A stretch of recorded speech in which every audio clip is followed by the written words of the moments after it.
The U.S. has one of the highest problems globally when it comes to discrimination connected to ageism. Research consistently shows ageism is widespread and deeply ingrained in American society. Multiple studies, including one in the Journal of the American Medical Association and a recent AARP University of Michigan national poll on healthy aging, all confirmed that a vast majority of older adults in the United States experience ageism. Another study shows that the number is even higher and found that 93.4% of adults ages 50 to 80 reported experiencing at least one form of ageism regularly. In the workplace specifically, surveys reveal that about 2/3, 64%, of workers over 50 have experienced or witnessed age discrimination. Many Canadians are in the dark about elder abuse, but turning a blind eye will only make the problem worse. Financial, physical, emotional, neglect. It's time to face the reality of elder abuse. Surveys also indicated that 90% of U.S. workers aged 40 or older experienced ageism in the workplace. I want you to keep these workplace numbers in mind because I will share why the workplace is one of the main breeding grounds for this belief. This behavior is deeply reflective of an issue woven through the social fabric. It's instinctually taught to a certain large portion of the people, inculcated into their children, where this prejudice reaction is so normalized that it can't even be seen as abnormal anymore. This is not some hyperbolic rhetoric blown out of proportion.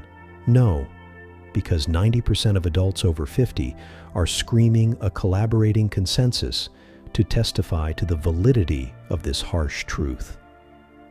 The harsh reality of this fact is backed up by data and describes what's happening on the ground and why. It's a form of hatred that is attributed to a youth-obsessed culture.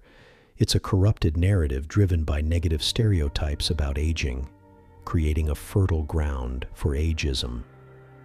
In other words, turning the aging population into something less than subhuman. You'll find the root cause of ageism buried deep in the philosophical cult-like belief of exceptionalism. The question is, do I have a God complex? Dr. Kessler says yes.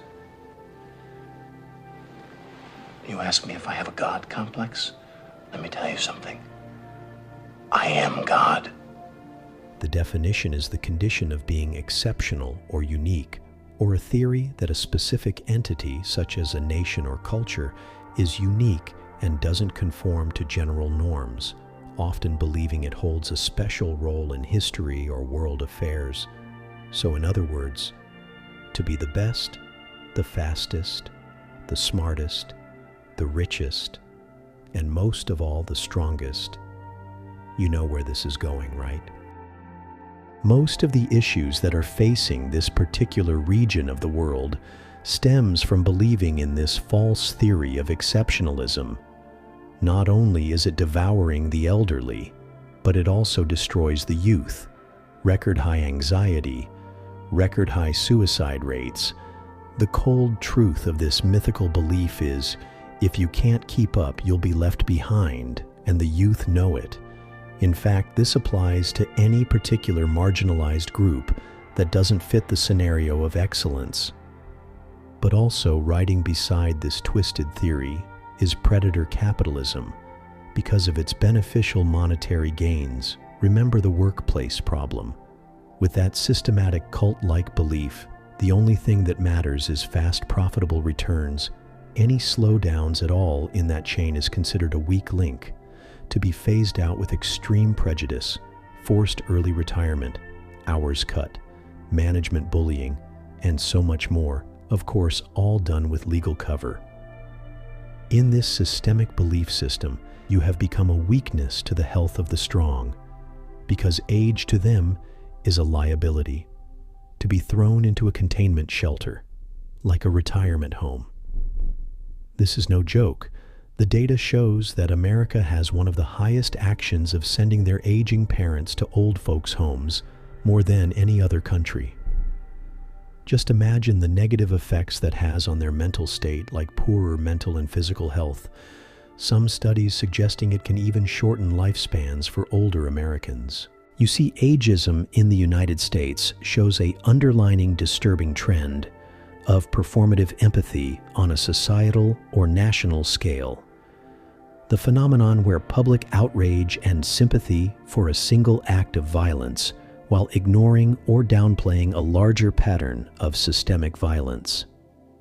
The horrible bruises on his face and elbow and behind his ear tell of the pain and anguish 88-year-old Herman Ventura endured when he was viciously attacked Monday afternoon here on the corner of Briggs Avenue and 196th Street and sent crashing to the pavement.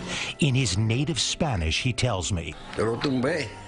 He says he was punched in the face and knocked down for no reason. Police say by this young man, seen in NYPD surveillance video, casually strolling in the area just before the beating happened. This is selective outrage, when older ones are treated like Kleenex, a disposable commodity on a scale this large, shows that the belief in ageism comes from a very dark psychology.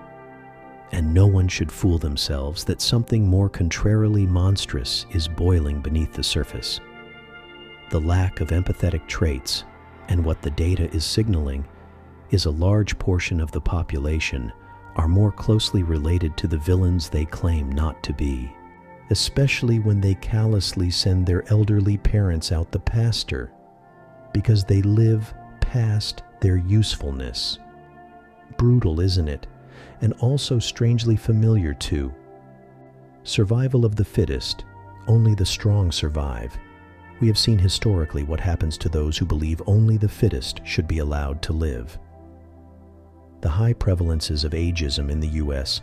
shows a vast majority of older Americans have regularly experienced a form of ageism.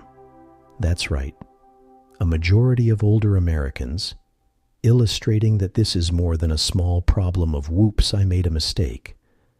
This is a deeply systemic issue that is consciously done.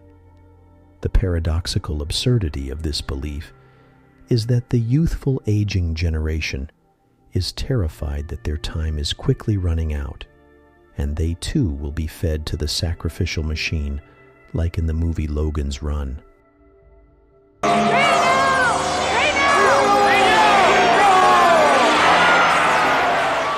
But the real horror lies in the details.